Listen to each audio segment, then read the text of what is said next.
Good evening all. Namaste. Hari Om. With the blessings of Pujya Swamiji, Dayananda Saraswati Ji and Swamiji Viditatmananda Ji's blessings, we are happy to welcome you all. Namaste Swamini Ji, and we'll wait for Swami Satchidananda Ji will be joining us soon.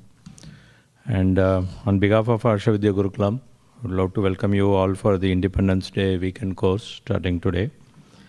And most of you would have got this material. If you have not got it from the office, please let us know, and you can come and collect after the session today. So I'm Karthik Ramagopal, who is newly taken over as the manager of Arsha Vidya Gurukulam from administrative perspective.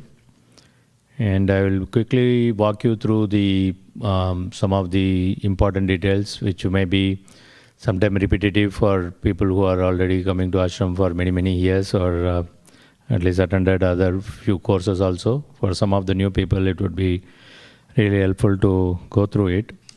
So I'll first quickly give a walkthrough of the camp schedule. So we start today with 8 o'clock with the orientation and introductory satsang by Swamini Ji. And then tomorrow and Saturday, Friday and Saturday, the session starts at 7 o'clock with the guided meditation. Swamiji will be taking the guided meditation classes. And then at 9 o'clock is the class 1, where Swamini Ji will be taking the Ishavasya Upanishad selected verses. And class 2 will be at 11 o'clock with a 1 hour gap. Swamiji will be taking Jivan Mukti. So again, he has selected verses which is given in the material. And evening 5 o'clock is the third class, which Swamini Ji will be continuing the Savasya Upanishad thing. And night 8 o'clock is Satsang. Again, back to here. All the classes will happen here only, and also the guided meditation in the morning.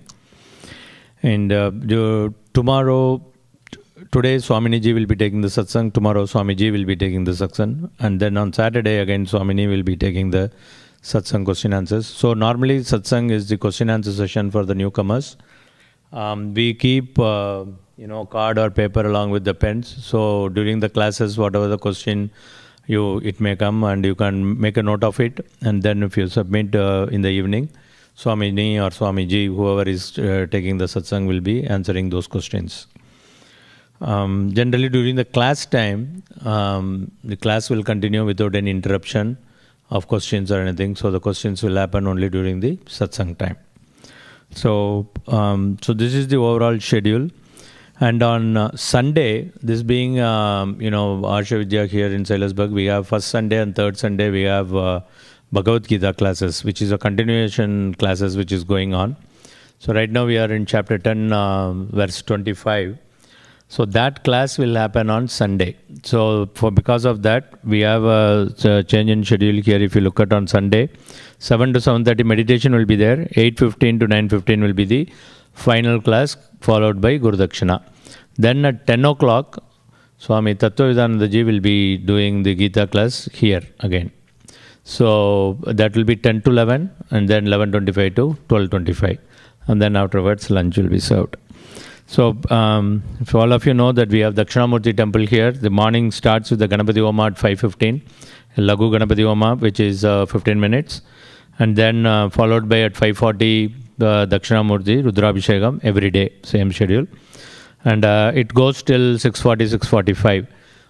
So you have at least 10 to 15 minutes to come over here for the meditation classes. And afternoon Arati at 12:15, which is a short Arati for Dakshinamurti, and the Naivedyam will happen. And then evening Arati at 6 p.m. Again back in the temple after the class.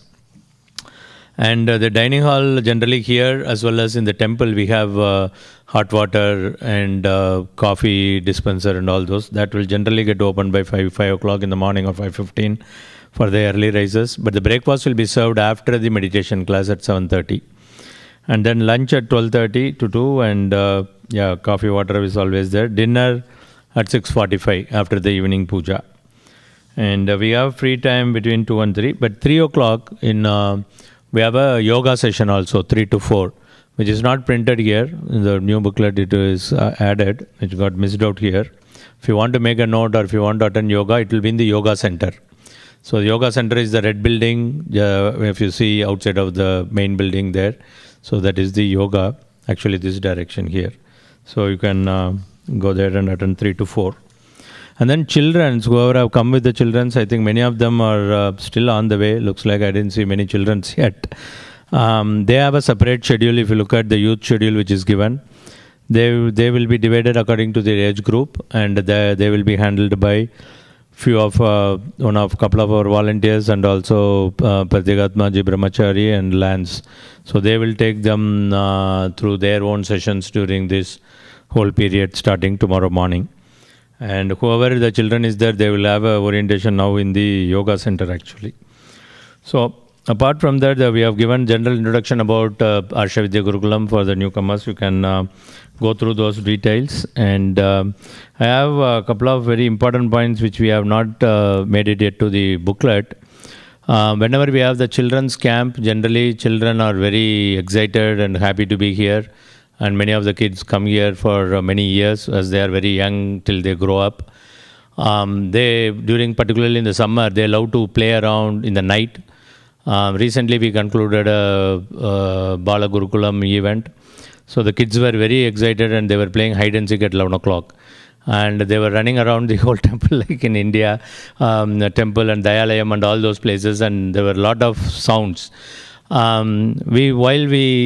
are also happy to see kids playing around, but at the same time they will be disturbing all the elders and also Swamijis and Swaminijis who are, after a full day of class, they are tired, they are just resting.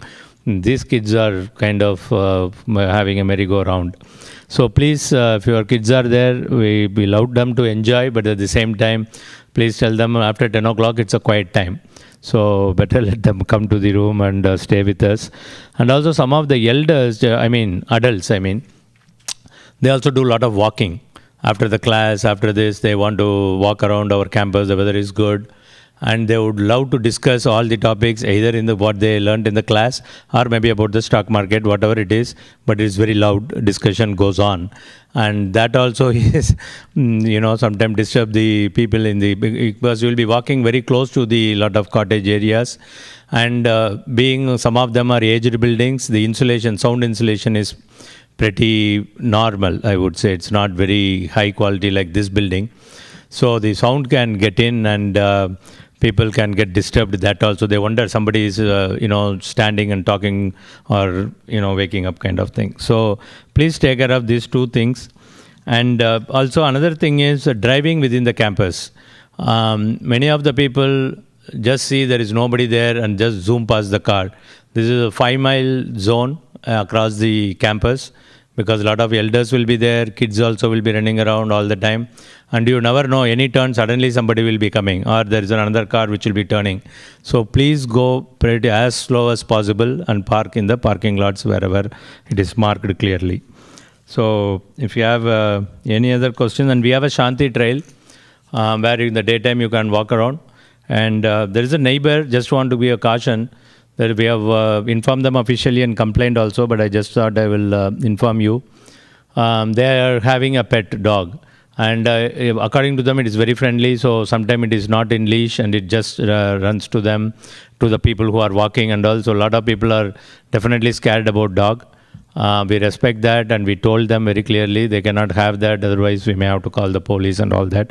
But at the same time, they being our neighbors for a long time, we don't want to get into arguments on a daily basis. Hope they also will understand, but just be cautioned. So if possible, 1 or 2 people join together and walk, that may be better, so that each other, somebody is there, rather than going pretty alone. But if you want to have a very peaceful walk, you are welcome to do. Sometimes this dog can come and you just be there. If you have a mobile, call me, then we will come immediately and take care of the situation. So with that, if any other general questions, you can reach us in the office all the time. And we are ready to help, and we wish you all the best for having a nice Independence Day long weekend course here with the Swamini ji and Swami ji. And thank you very much.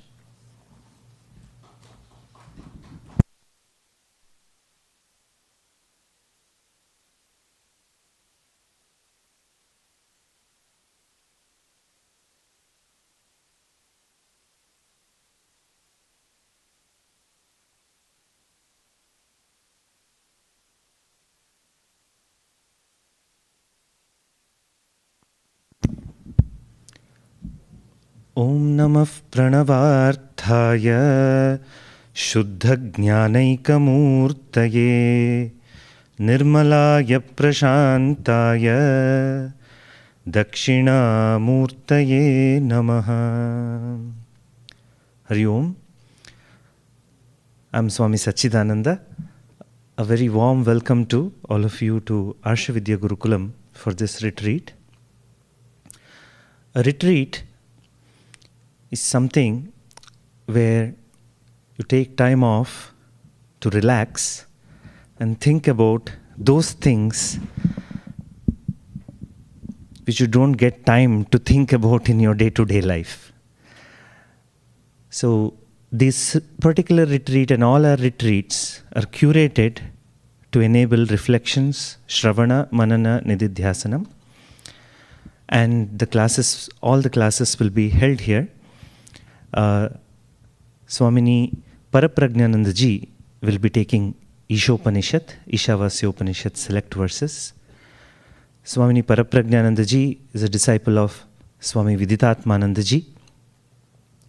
She's been teaching in Ahmedabad, Tattvatirtha and other ashrams in India. Swamini ji has also been offering classes here at Arshavidya Gurukulam and many outreaches across the US and also Canada. Swamini ji is known for her lucid style of teaching in simple, clear manner. And the classes will also be handled by me. The topic is Jivan Mukti. And I'll take a couple of minutes to just give a few instructions about the meditation class, which will be there every day at 7 a.m. I request all of you to be assembled here by 6:55 without your cell phones.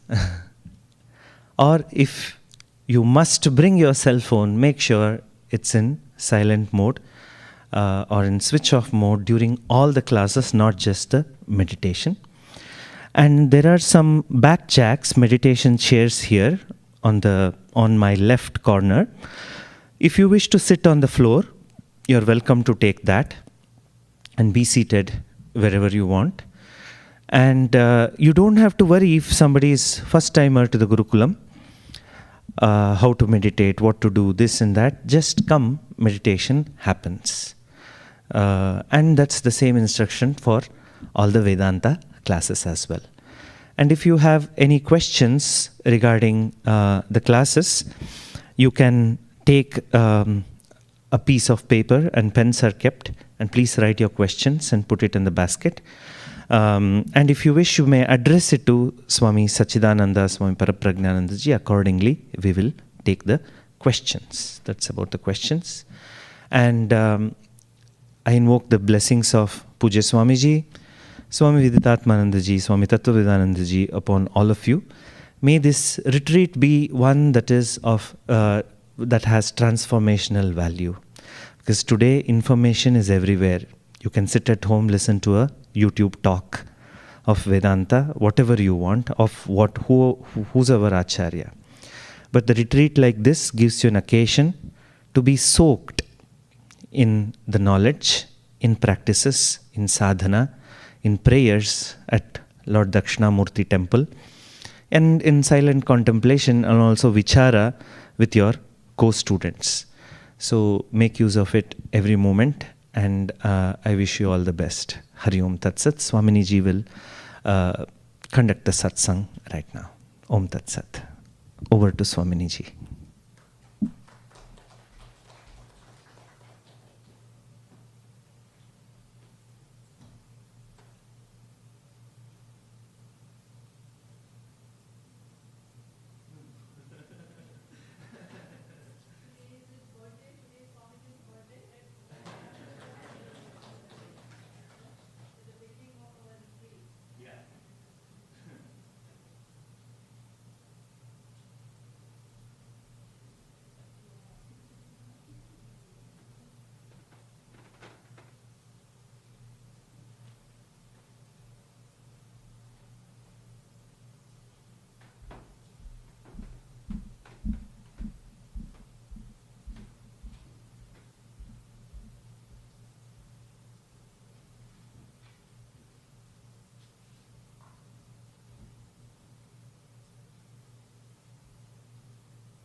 ॐ सहनाववतु सहनौ भुनक्तु सह वीर्यं करवावहै तेजस्विनावधीतमस्तु मा विद्विषावहै ॐ शान्तिः शान्तिः शान्तिः. Warm welcome to all of you. So, first of all, I would like to know as to how many of you are attending this kind of retreat at ABG for the first time.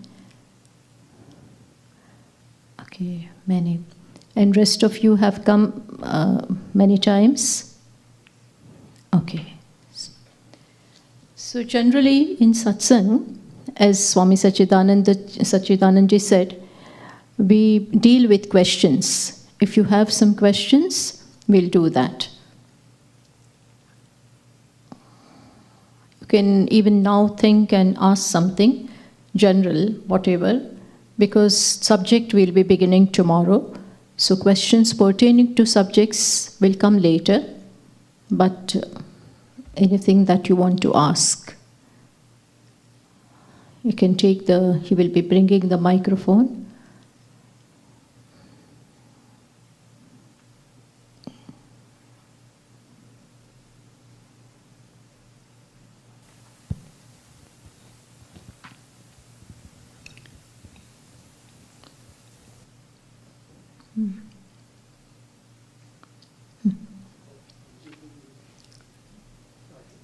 Yeah, this side.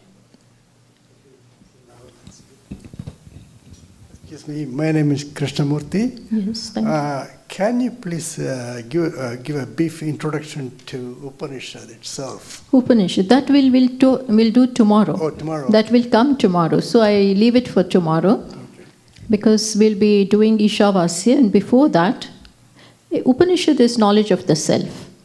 The very word Upanishad means that, knowledge of the self. And what it does, everything will be explained tomorrow. So if you don't mind, Okay, we great. can keep it for tomorrow. Sure, thank you.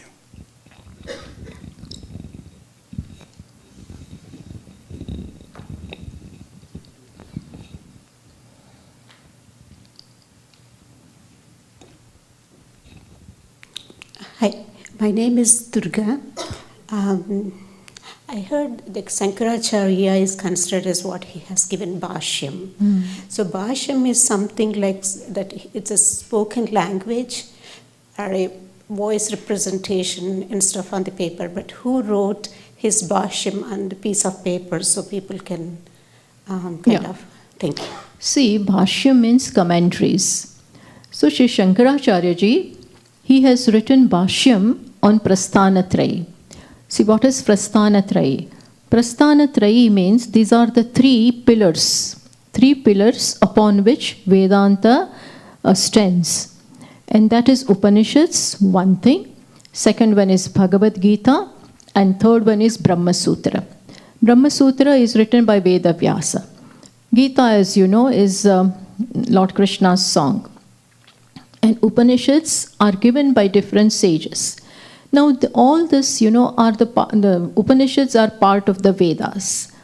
But the language of the Upanishad is sometimes paradoxical. And with reference to the theme of the Upanishads also, there are different viewpoints of different acharyas. So, somebody was needed to give us, to show us the right message of the Upanishads. Of course, in the parampara, in the whole sampradaya, there were many such acharyas, but in our history, there came a time in India or Bharata when the entire religion or Hinduism, the Vedas and Hinduism and everything was on the brink of disintegration. There was that time, about 1200 or more years. And at that time, there was total chaos politically, religiously, in every aspect. That time, many other views like Buddhism. In Vedas also there is Karma Kanda. First part is Karma Kanda, second part is Jnana Kanda. So there were certain acharyas, there were certain teachers who believed that the goal of life can be achieved only by action.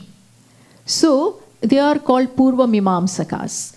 And there were the main acharya, the proponent of that was Jaimini and his students. So in this manner there were many, in nutshell, there were about 72 different viewpoints at that time existent.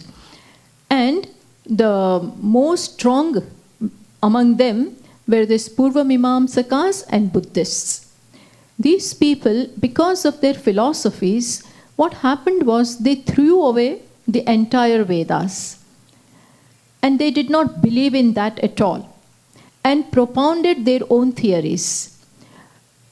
Theory of Buddhism was based upon non-violence. All that was good. But what they did was that Vedas are altogether, Vedas doesn't have anything important to say. So they looked down upon the Vedas and particularly upon the Karma Kanda section.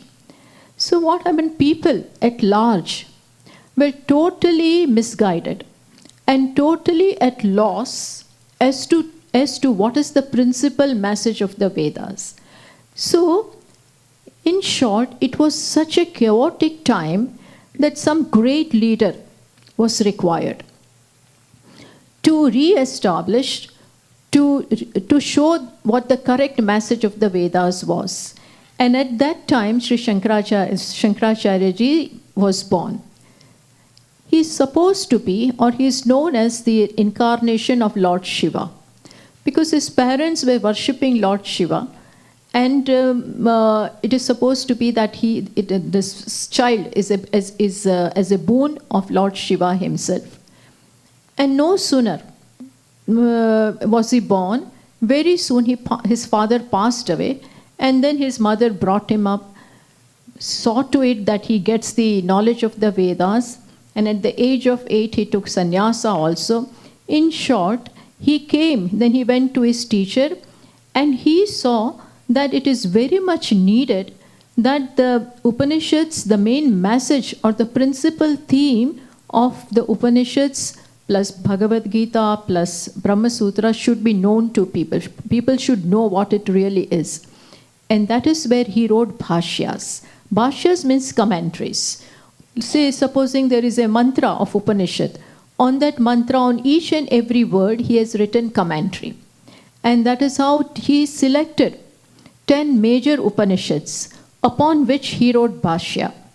So that gave people the correct understanding of the Upanishads.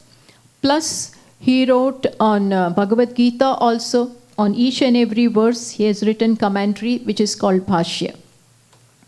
In the same manner, he wrote bhashya upon Brahma Sutra. Now, what is Brahma Sutra also? Brahma Sutra also gives, the correct import of the Upanishads. Because Upanishads are many. So a question would arise as to, are Upanishads saying different things? No. Then Veda Vyasa, the author of the Brahma Sutra, has written aphorisms. Sutras means aphorisms. So many aphorisms are written, where the main theme is to show that even though there are many Upanishads, the theme is one. The theme of the Upanishads is one. So to show this, he has written Brahma Sutras. Now these sutras, as I said, are very aphoristic. So you cannot make out really as to what the sutra is referring to, plus which Upanishad it is referring to. All this was, this was a dark area. So again, Bhashyakara was needed. So Shankaracharya ji was needed, or he wrote bhashyas upon each and every sutra. And thereby unlocked the key to Brahma Sutras also. So because the most important of Sri Shankaracharya's contribution is his commentaries upon the Upanishads and Bhagavad Gita and Brahma Sutra. That is why he is now, we don't call him Shankaracharya. We cannot address Guru by his name. So he is now fondly known as Bhashyakara, one who has written Bhashyas. So that is the Bhashya, commentaries. Thank you.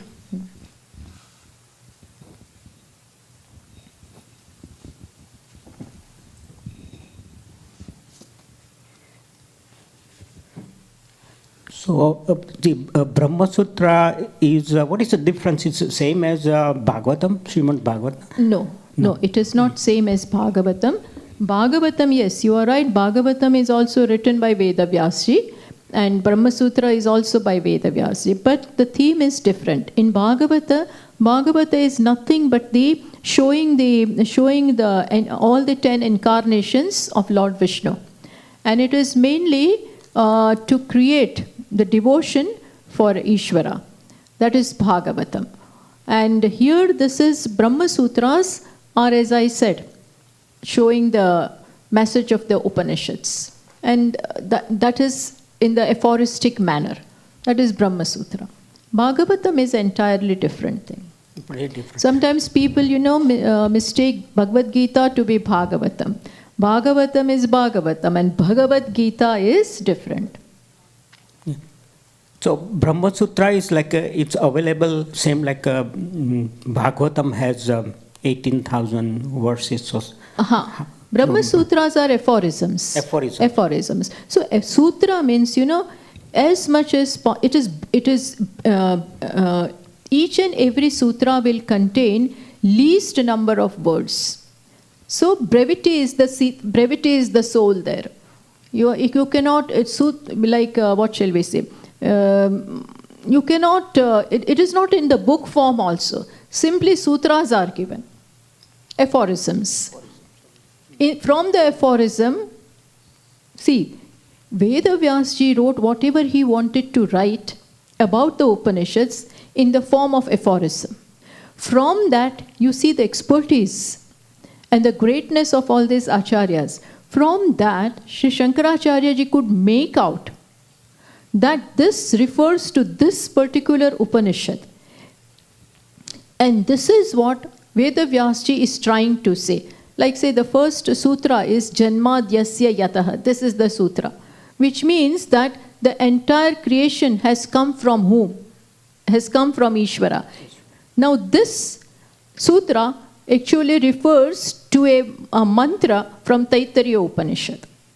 Yatova imani bhutani jayante yena. So there this Taittiriya Upanishad mantra, what it means is that it is from Ishvara that the creation has come. It is sustained by Ishvara and it goes back to Ishvara. This is what the mantra in Taittiriya Upanishad is. From that, Vedavyasji is writing this much. Janmat yasya yataha. Means from whom the Janma, etc. Janma, then Srishti, Sthiti and Laya. That is the creation, sustenance and dissolution is from whom? That is from Ishvara. This much he is writing. Janmad yasya yataha. From that Bhashyakara, that is Shankaracharya ji could make out that this is referring to that particular mantra of Taittiriya Upanishad. So what I am trying to say is, from the sutra it was very difficult to make out as to what they were referring to, which Upanishad and which point is being shown here. So Bhashyakara could penetrate through the sutras and bring out the meaning. So actually, it is only after Sri Shankaracharya ji wrote the Bhashya on Brahma Sutra that people really could understand what Vedavyasji is writing in the Brahma Sutras. Till then, nobody knew what really this Brahma Sutras meant. So actually, after Bhashyakara came and wrote Bhashya upon Brahma Sutra, that really this Brahma Sutras became useful. Until then, they were not useful because people could not understand anything. So the Brahma Sutra we cannot refer to or reference to. Like if you want to, we refer to like something to the Bhagavatam, or You mean you reference can to quote? like Gita, we refer to this particular sloka. So You can. If you know the meaning, you can. If you know and if you have gone through all the sutras, then you can. But generally speaking, it is people don't know that, don't know it that way as much as they know Gita and Upanishads. Right, It is in we are not Nyaya exposed Grantha. to, yes. It is in Nyaya Grantha, which lays importance upon reasoning. Hari Om. So, if I understand it correctly, what Vedavyasa wrote is almost like a formula, like scientific formula. Right. And but when Adi Shankaracharya ji is giving the explanation, nobody questioned him. Maybe you are interpreting, I don't know that I can say this, the formula that can be interpreted in a different way. Yeah. That means the formula can be like scientifically given so many explanations. Thank you. But whatever explanation is given should be in keeping with the theme of the Vedas. Yes, you are right. Different acharyas came. Upon Brahma Sutra also, there were many commentaries. But not necessarily that everyone was true to the theme, the central theme of the Upanishads.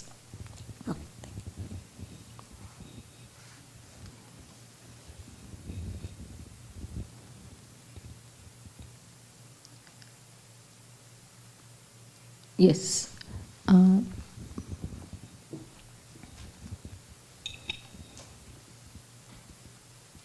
you so much. Hari Om. So there are these three schools of Vedanta: Advaita, Dvaita, and Vishishtadvaita.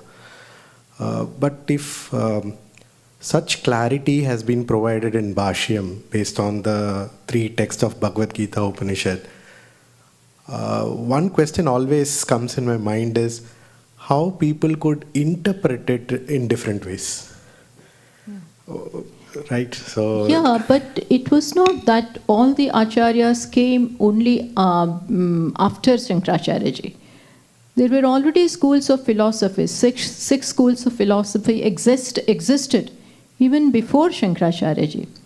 And sometimes it's not that everyone will think alike.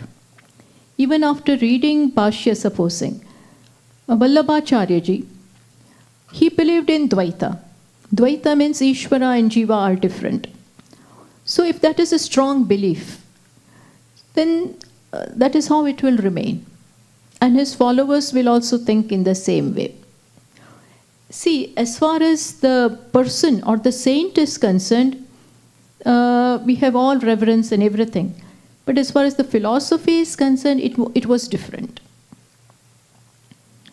Jiva and Ishvara are different. You are part of him, amsha of him, like that.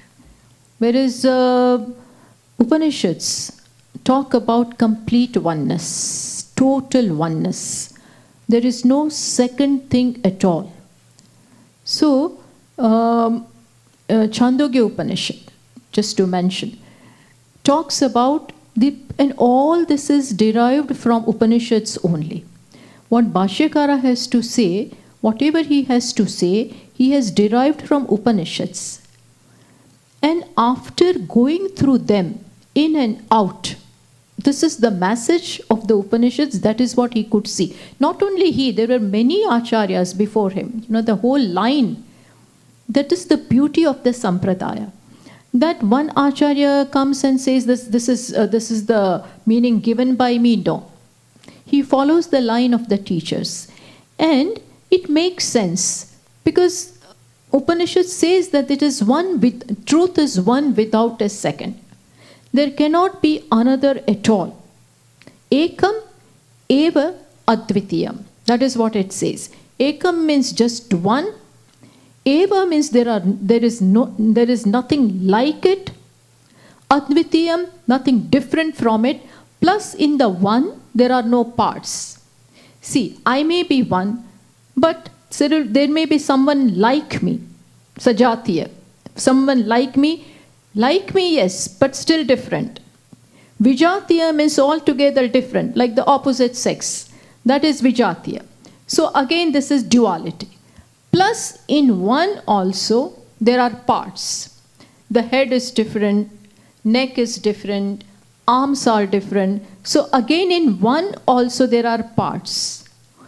None of this is possible, none of this exists in that one. Just one. Without a second, without something different, without there being parts in that one also. This is what Upanishad says. The truth is like this. So, some acharyas did not agree to this. And everybody cannot be forced, here, because we have to even appreciate the democracy here. That you are free.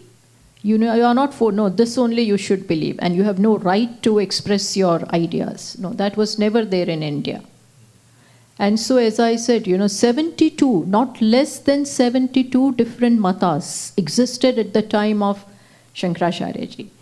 And it was his greatness that he went and talked, had debates, shastrartha, as they say, with each one of them. This was shastrartha carried out, not with the idea of showing the supremacy of Veda, but with love and conviction. There was conviction he had conviction in what Upanishads had to say. And this he was able to impart to the students and to the different acharyas. And that is how they got converted. This conversion was not forceful. This conversion was that they understood. And that is how all of them then understood what he had to say with reference to the message of the Upanishads. So this he did. It was a great, great work which he carried out to reunite India at that time. Thank you. Hari Om, Namaskara Swamiji. My question is, right, like how do we use Upanishads in our daily life, right? Well, I'll use anger as an example here, right? I get angry with my kids, right, like or something that's going on at work, right? Like, so what are some of the teachings that I should take in my daily life? Yes. What Upanishads have to tell about you, we will see this again tomorrow, but the revelation or the teachings of the Upanishad is that you are already fine, you are already complete. You are not what you take yourself to be, a small individual, a limited person, limited in time, bound by space, and bound by different conditions and things like that. You are already the fundamental reality, which is, as we just said, which is just one without a second. So, when you understand this, first when you listen to this, and then with time, when you understand this, when you reflect upon this, and when you make this your own, then the takeaway, as you said, would be that there will be transformation in your nature. If we understand the scriptures, that is why we learn. No? That is the whole idea behind learning all this. That we are struggling with our lives. We are struggling in our interaction, in our perception about ourselves. Plus, there is constantly a sense of lack and want in our life. We go from one goal to another, one end to another, hoping that this will work out for me. That is why people have different desires till the end. Now, all this shows that there is ignorance about the true nature of Atma, or the true nature of the self, or in other words, true nature of the reality. And it is here that Upanishads come and teach us that it's what you think about yourself is not true. So what Upanishads have to say and teach is altogether different from what we think about ourselves. Today, my understanding of myself and what Upanishads have to tell us about ourselves is like day and night, altogether different. So in the beginning, it may be very difficult to swallow this also. But all the same, it remains true. Because Upanishads, are the authentic source of knowledge as far as reality is concerned. Reality of myself, reality of the world, reality of others, and about everything. And this is not something that is concocted by Upanishads on their own. It is nothing but the outbreath of Ishvara. What Upanishads are saying is nothing but they are revealed texts. Nobody has written them. It is not the product of human intellect, much less the memory of human beings have nothing to do there. It is nothing but Ishvara prokta, as it were. It is revealed by Ishvara with creation. See, with creation, Vedas came. Vedas, the message of the Vedas, the mantras of the Vedas were found along with the creation. They were not written by anyone. They are not written by sages. Rishis didn't write them. Rishis could grasp it. It's very interesting that, see, when you are totally pure and one with Ishvara, the sages were of that stature. They were so pure because of their penance and the kind of life that they lived. Their minds were totally pure. In such purity, the mantras of the Upanishads were heard by them.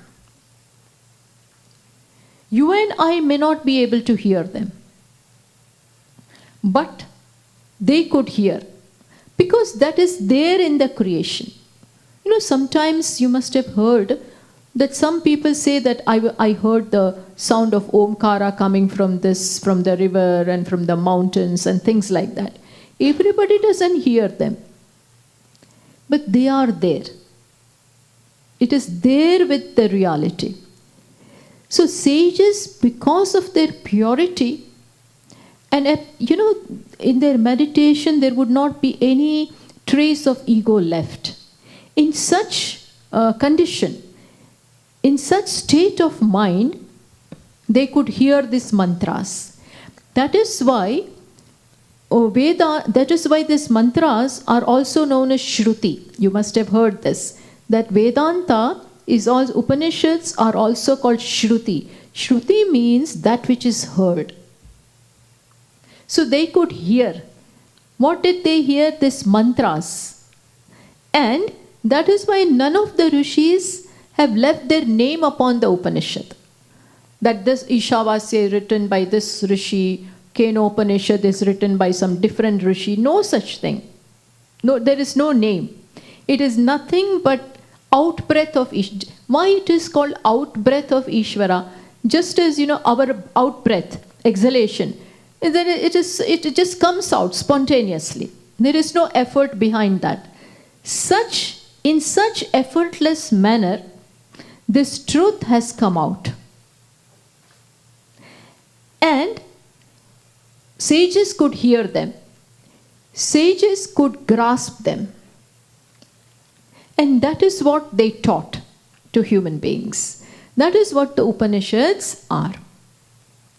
We will talk about this tomorrow also, but all the Vedas have come out in this way. Nobody has written them. Because if it is a product of human mind, then human mind is fraught with many problems. The purest of person will also have some problems, some defects, is bound to be there. So that cannot be the truth. So Vedas are not written by human intellect. They are not products of human. They were always there. That is why they are called Nitya. Nitya means they were always present, always there. You just had to see them, provided you have that purity. So sages gave us the Upanishads, gave Upanishads to us. So they became merely the vehicle to bring these truths to us. But they were always there, even before the sages came.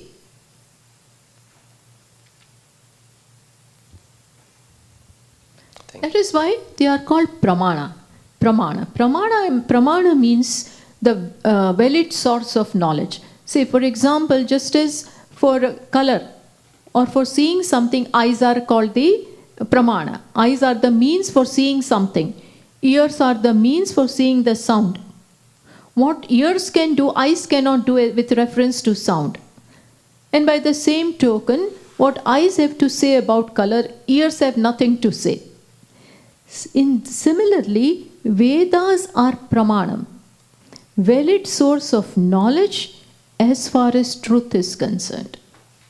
Truth of the Atma, truth of the Ishvara, and truth of this entire creation. As far as this reality or truth is concerned, Vedas are the source. That is why they are called pramanas.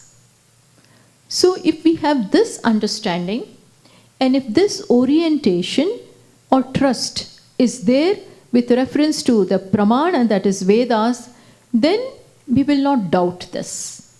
Otherwise, we will keep questioning, how can Atma be like this? Who has gone to see all this? So then that won't remain. So they are the authentic source of knowledge.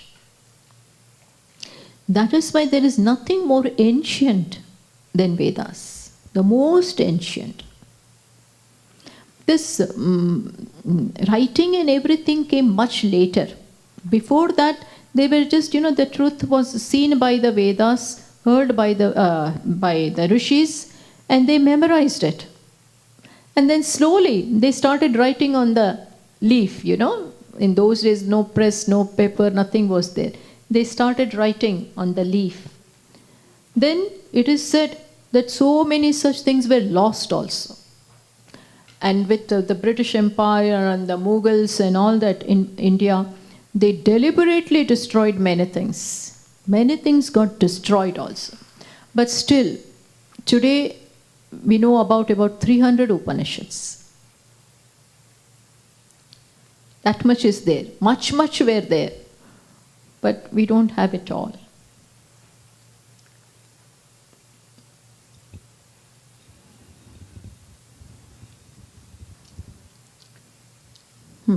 Please.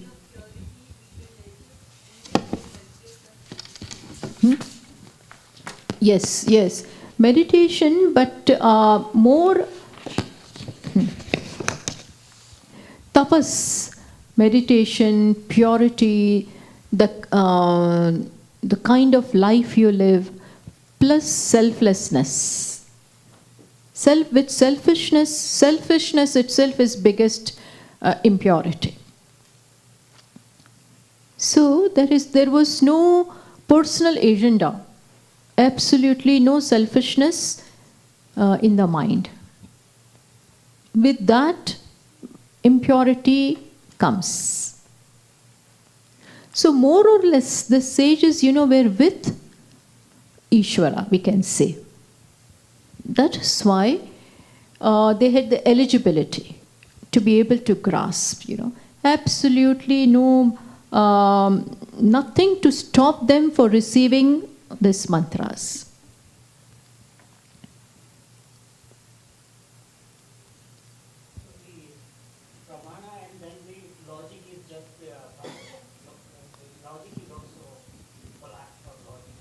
Yes, pramana and logic.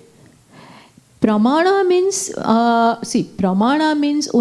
that, just as I said, as far as the color is concerned, Eyes are pramanam for that. Similarly, as far as truth is concerned, Vedas are pramanam. Not that they will not give logic for that. In Upanishads, to understand the truth, logic is also there. But that logic will be in keeping with the pramana itself. Upanishads itself will talk in a logical language. It's not that you just accept it. They will say everything is one without a second. How? Then Upanishad will explain that. That how did the creation came from one, goes back to one, all that. That reasoning is given in Upanishads. So if we adopt that, then there won't be much questions left in our mind. But still, reflection or mananam we have to do to be able to understand what the Upanishad is saying. So yes, logic is there. They don't just expect that you, without thinking, you just believe in this. No, logic is there, and it is explained in a very reasonable manner.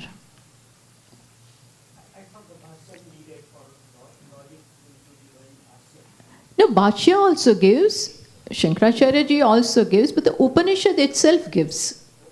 Yes, itself gives.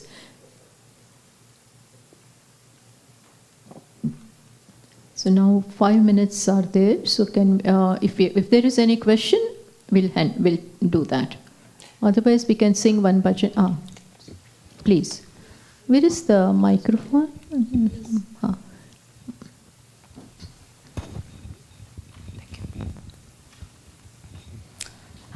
Hello. Yeah, I'm just curious to know that, Shankaracharya said everything is one. But when I hear Bhajagovindam, Stotra, it always comes to my mind that what did he mean by that? I never understand.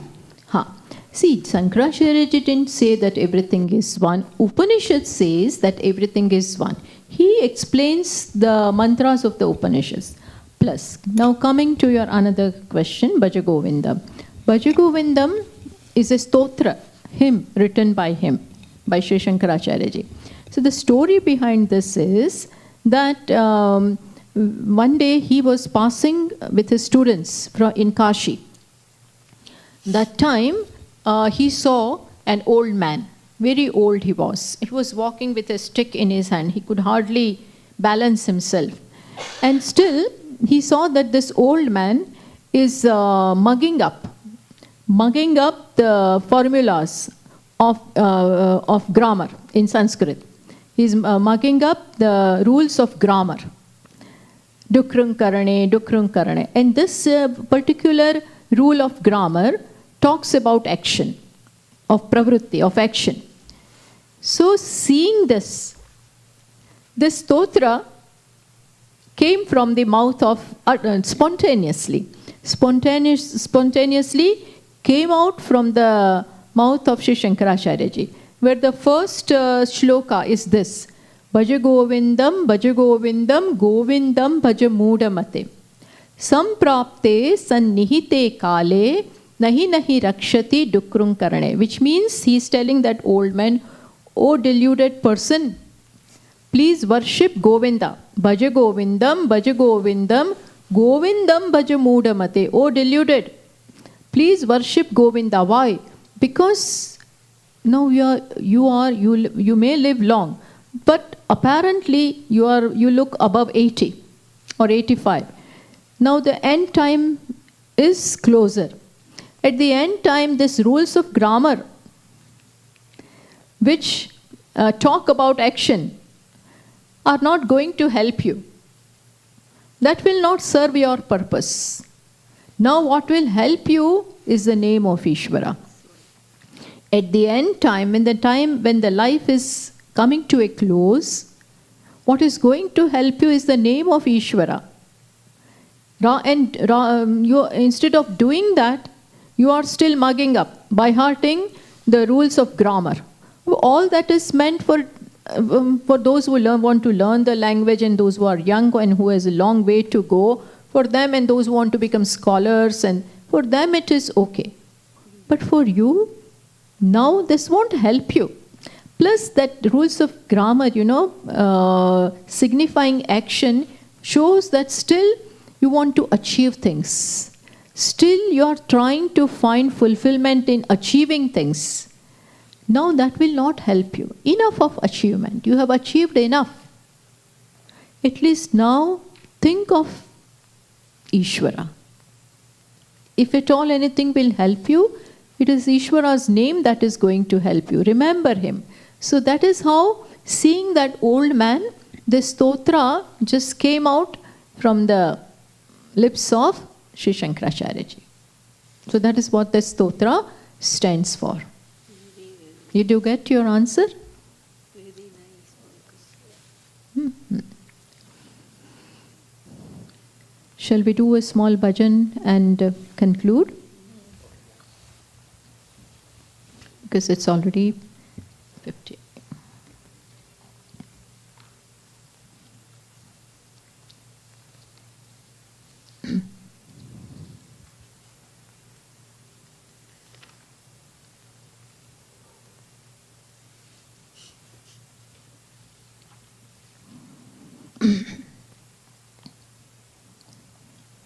Manas भजरे Guru चरणम You can repeat. मानस भजरे गुरु चरणम मानस दुस्तर भव सागर तरणम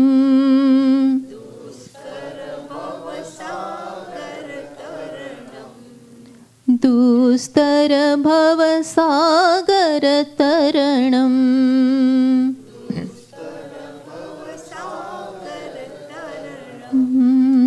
मानस भजरे गुरु चरणम मानस गुरु चरणम दुस्तर भव सागर तरणम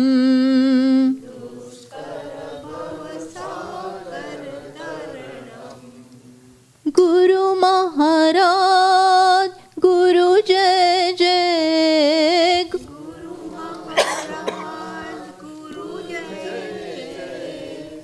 गुरु महाराज गुरु जय जय गुरु महाराज गुरु जय जय स्वामीनाथ सद्गुरु चरणम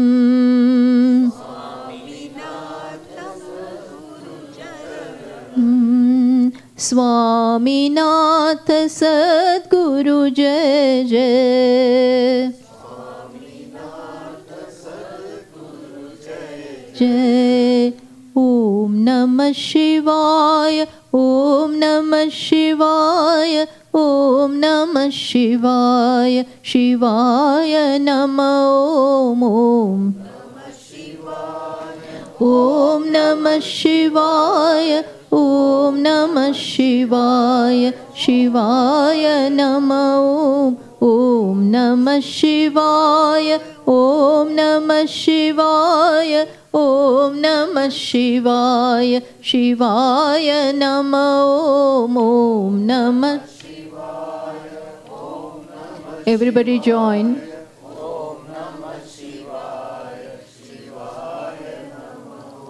अरुणाचल शिव अरुणाचल शिव अरुणाचल शिव अरुण शिवो मरुण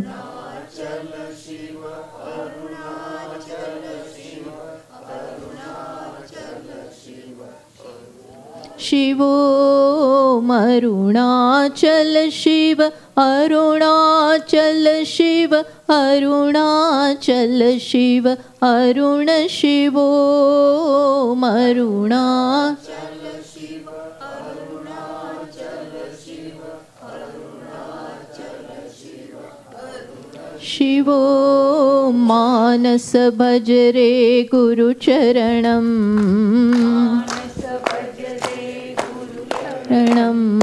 मानस भजरे गुरुचरणं मानस भजरणं दुस्तर भवसागर तरणं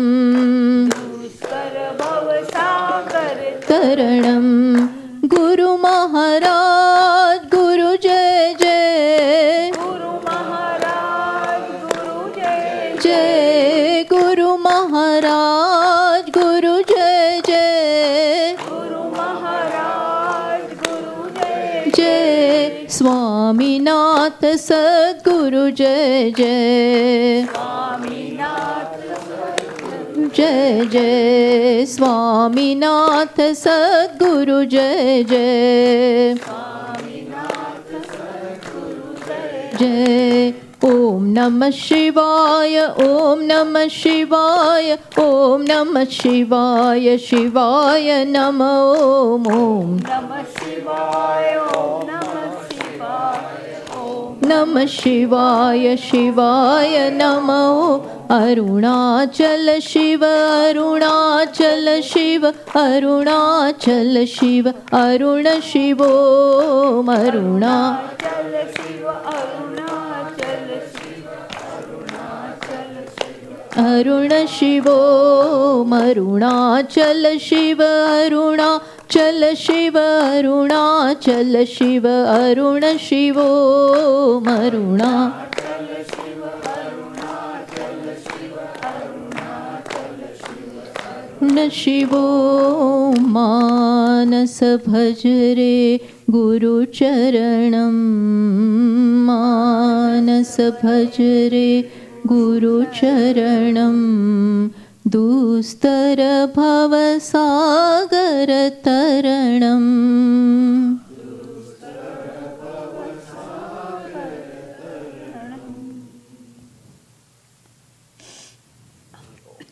ॐ पूर्णमतः पूर्णमिदं पूर्णात् पूर्णमुदच्यते पूर्णस्य पूर्णमादाय पूर्णमेवावशिष्यते ॐ शान्तः शान्तः शान्तिः हरिः ॐ श्रीगुरुभ्यो नमः हरिः ॐ. So tomorrow at 7 will be meditation, 7 to 7:30. Thank you.